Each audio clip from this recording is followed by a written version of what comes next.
حضرت سیدنا جنید بغدادی رحمۃ اللہ تعالیٰ علیہ کے پاس کسی شخص نے بطور تحفہ ایک پرندہ بھیجا۔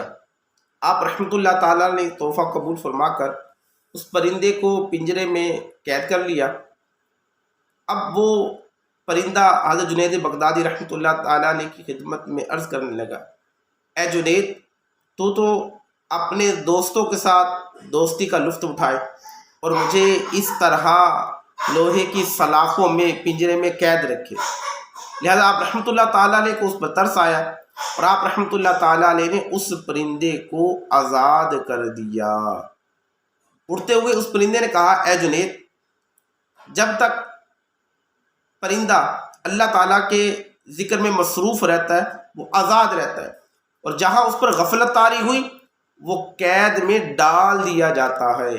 اے جنید، میں ایک ہی دن اللہ پاک کے ذکر سے غافل ہوا تھا اور اس کی سزا مجھے کئی دن لوہے کے پنجروں میں گزارنا پڑی۔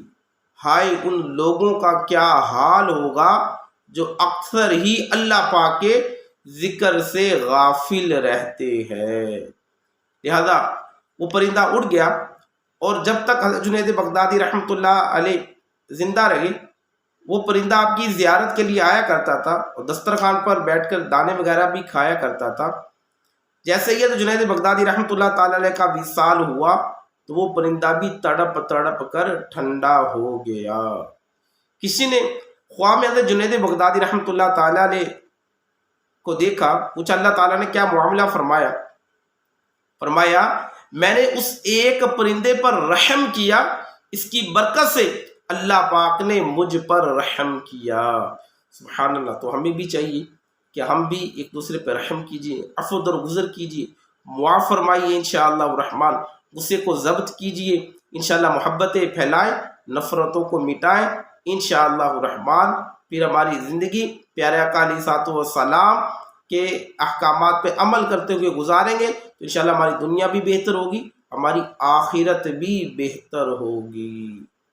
ایک دن مرنا ہے آخر موت ہے، کر لے جو کرنا آخر موت ہے، مرتے جاتے ہیں ہزاروں آدمی، عاقل و نادان آخر موت ہے، جگہ جی لگانے کی دنیا نہیں ہے، یہ عبرت کی جا ہے تماشا نہیں ہے۔